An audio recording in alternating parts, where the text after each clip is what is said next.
Fröhliche Weihnachten, kann man da nur sagen. Ein Spiel an Heiligabend gibt es auch quasi nur hier in-game. Letztes Spiel dieses Jahr gegen den 1. FC Köln. Die sind 13. Wir stehen wieder oben, mittendrin im Meisterschaftsrennen. Da die Bayern gegen Leverkusen unentschieden gespielt haben und wir in Dortmund gewonnen haben, sind wir also wieder ganz nah dran an der Spitze. Aber wie gesagt, das ist wild hier. 24. Dezember.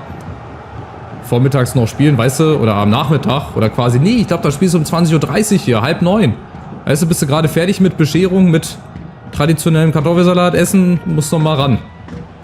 Auch sehr, sehr wild. Bis auf eine Veränderung. Die beste Mannschaft spielt hier heute und versucht nochmal hier 3 Punkte zu holen. Und zwar Dina Ebimbe für Chukwueze, der uns in Dortmund da mit seinem 3:1 endgültig den Sieg klar gemacht hat. Aber auch so Gegner, die musst du schlagen. Oder ausgerechnet so Gegner. Die vermeintlich kleinen, die vermeintlich schwächeren Teams, die musst du schlagen. Und dagegen, ja, tun wir uns ja meistens ein bisschen schwerer als dann gegen die Spitzenclubs. Aber wir gucken mal. Ich vertraue jetzt einfach mal auf unsere Truppe, die sich bislang richtig gut gefunden hat, die eine super Hinrunde spielt, aber die ich auch noch gerne ein bisschen verstärken möchte. Je nachdem, ob ich das Geld von der Champions League noch kriege und von Tuta, der den Verein ja verlassen wird Richtung Dortmund. Sehr, sehr gespannt. Die Kölner, ja, nee, der erste Versuch, der klappt Gott sei Dank nicht. So, jetzt die Chance. Wie schnell können wir umschalten? Wenn wir es denn umgeschaltet bekommen hier. Limnios. Boah, das ist auch ein gefährlicher Ball, wenn den Martin kriegt. Genau, jetzt ist jetzt die Chance umzuschalten. Boniface und Martin. Boniface muss unten mitlaufen, dann kriegt er den vielleicht. Nein, der war schlecht gespielt, um Gottes Willen. Das ist auch wieder so eine Situation, ganz typisch für FIFA, wo es halt einfach so schwer und beschwerlich nach vorne geht. Dafür umso einfacher hier. Jetzt läuft sie aus einem Guss. Ebimbe 1:0.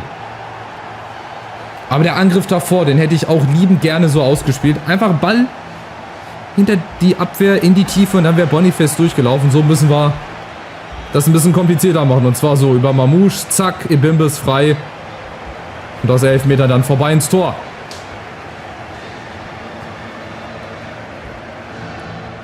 Sehr, sehr schön. Viertelstunde rum, zweites Tor im 6. Spiel für ihn.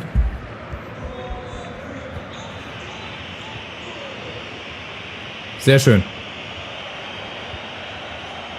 Und genauso in diesem Schwung weiter. Also wenn wir hier schon an Heiligabend spielen, dann will ich den Fans auch hier ein Geschenk machen. Das ein oder andere schön verpackte Geschenk. Nächste Chance, Boniface. Und da kommt Ebimbe. Oha, der wäre gut gekommen. Dafür kommt der jetzt auch umso besser. Aber natürlich, wenn sie wieder mit ihren 50 Mann da vor der Strafraumlinie stehen, da kommst du halt dann auch nicht durch. Da kannst du auch machen, was du willst. Aber weiter. Fuß gar nicht vom Gast nehmen. Dortmund 1:1 gegen die Bayern. Schon. Das ist auch ein Heiligabend. Also viele Geschenke hier. Nächste Chance. Mamouche auf. Boah, Boniface. Diese Bälle, wenn die einfach auch mal ankommen würden. Das war auch gegen Dortmund 2-3 Mal, wenn wir den einfach ein bisschen genauer spielen. Dann ist die Chance da viel größer. Chance für die Kölner. Oh, einmal daneben gegriffen. Kanisici, was macht er denn? Oh, das war ein Torwartfehler. Ganz großer Torwartfehler. Der erste von ihm. Sonst so ein sicherer Rückhalt. Auch mal die unhaltbaren Dinger rausgeholt. Aber das geht ganz klar auf seine Kappe. Erst Robin Koch vorbei und dann Kanisici. Ich weiß nicht, ob das wieder damit zusammenhängt. Ich habe euch ja mal gezeigt an diversen Situationen, warum es einfach schon vorher simuliert war, dass der Ball reingeht. Da bin ich eigentlich auch der Meinung, weil den Ball, den hält er normalerweise oder lässt ihn irgendwie anders abprallen. Und Raikov. Natürlich in seinem ersten Spiel. Ist ein junger Debütant. Habe ich noch gesehen vorm Spiel, haben sie mal eingeblendet. Hier, erstes Spiel, erstes Tor natürlich. Mein Gott, aber daran wird er sich halt immer zurückerinnern. Hat ausgerechnet gegen uns getroffen. Aber weiter geht's hier. Lass uns davon gar nicht unterkriegen, warum auch. Aber gar nicht nötig. Ebimbe. Martin Ugarte soll irgendwie nur die Lücke finden. Da ist die nächste Chance. Fratesi abgefälscht. Hätte der Keeper auch hingehen können, aber er will wahrscheinlich uns jetzt die Führung wieder schenken. Deswegen dürfen wir das hier mit Meier machen. Schöne Ecke. Und Martin ist da. An die Latte und Fratesi. Aber Chance lebt noch. Pacho, Boniface. Wieder Fratesi. Auch eine ganz, ganz wilde Nummer. Kotarski ist im Tor.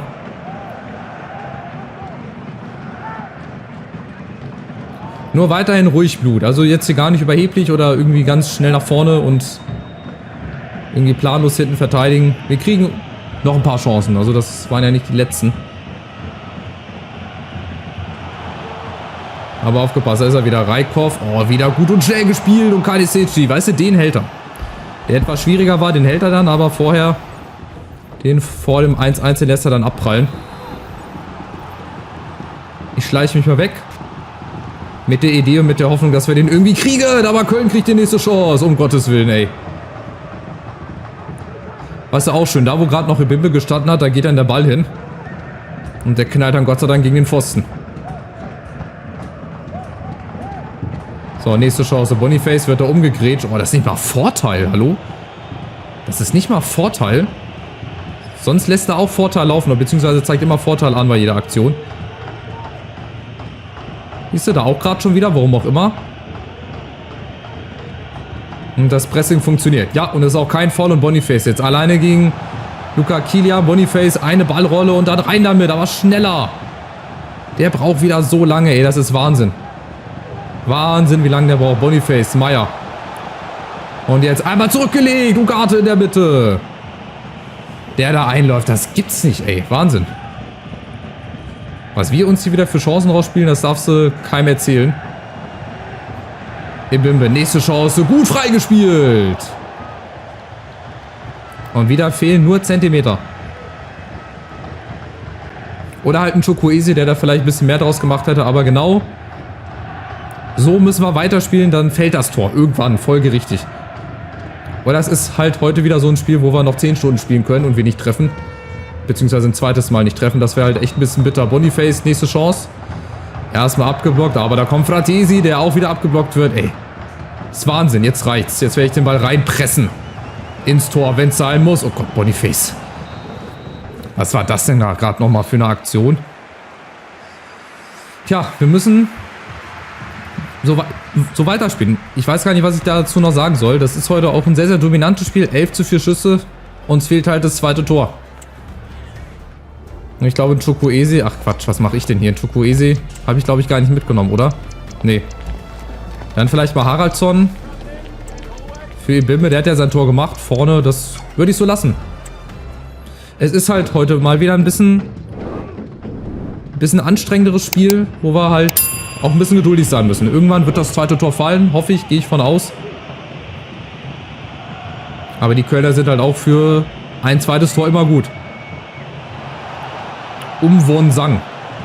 Auch sehr, sehr, sehr exotischer Name. Ah, diesmal bleibe ich hier mit Mamouche. Diesmal mache ich die Lücke nicht auf. Diesmal flankt er aber gar nicht dahin. Mamouche vorne, genau, gegen Christensen. Und jetzt, ja gut, allein gegen alle. Was will er machen? Schade, kommt nicht vorbei. Vielleicht der Doppelpass. Ne, die Kölner bleiben drauf. Das ist Wahnsinn. Aggressiv. Flanke, Achtung, Koch vorbei und Kadiolu. Da haben wir Glück. Boniface und Martin, komm. Nächste Chance, wenn das nicht alles so behäbig wieder wirken würde hier. Das ist Wahnsinn. Mamouche, da ist Haraldsson. Boniface, ausspitzen, Winkel, warum nicht? Und spontan mal umgestellt auf 4-3-2-1. Mehr offensive Leute vorne. Ich hoffe mir da noch ein bisschen mehr Präsenz im Strafraum. Und Dreier Mittelfeld ist halt nie verkehrt von Haus aus. Meier ist da, aber gucken, wie wir das jetzt hinkriegen. Hier Mamouche.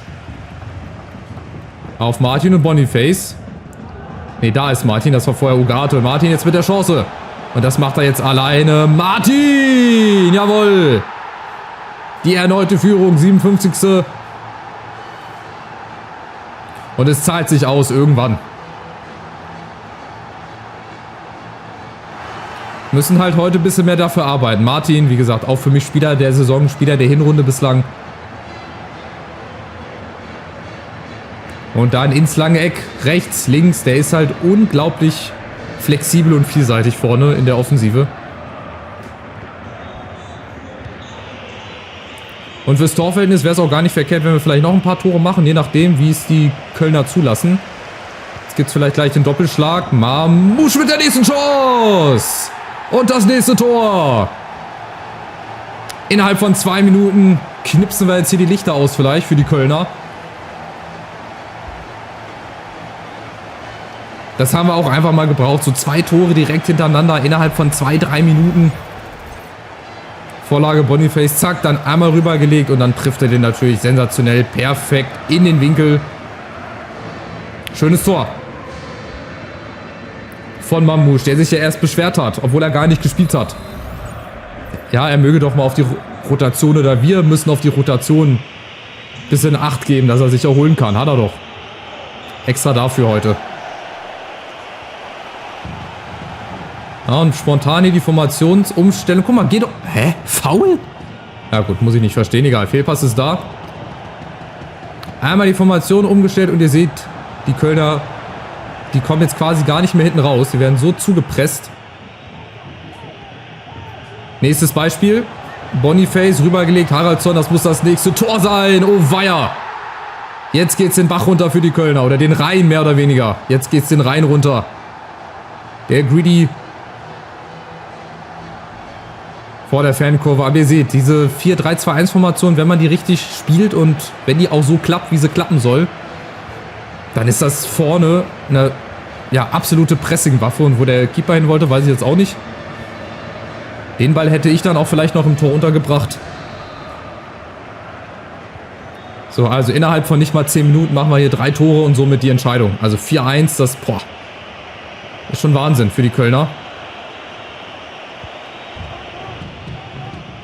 Obwohl die Kölner halt auch Chancen hatten hier. Vor der Pause auch noch in Führung zu gehen. Aber das haben wir dann Gott sei Dank irgendwie verteidigt bekommen. Und wir haben jetzt die nächste Chance. Mamouche.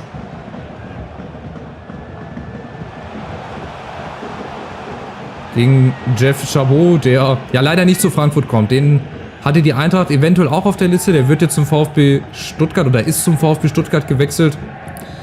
Das wäre halt auch jemand für wenig Geld gewesen. Ein guter Spieler für die Bundesliga. Schade. Aber dafür holen wir uns vielleicht noch mal ein paar andere. Jetzt haben wir erstmal Koch. Mit dem nächsten Tor. Jetzt klappt halt auch wieder alles. Jeder Schuss, jeder Kopfball ein Treffer, jede Ecke kommt jetzt an. Jetzt zerfallen die Kölner in ihre Einzelteile. Und ganz easy hier. Eckball an den ersten Pfosten. Da steigt auch wirklich keiner mit hoch. Und für Robin Koch, das war mit eines seiner einfachsten Tore, die er schießen musste. Oder köpfen musste. Und wenn wir uns halt in den Rausch reinspielen, klar, da muss der Gegner auch mitspielen. Ihr seht ja, da ist jetzt Fehlpass um Fehlpass. Das ist auch wieder so typisch EA. Wenn der Gegner dann aufs Maul bekommt, dann bekommt er richtig aufs Maul. Dann kriegt er eine richtige Abreibung und dann, wie gesagt, ist jeder Schuss ein Treffer. Und jetzt darf jeder mal. Jetzt ist Ugarte dran.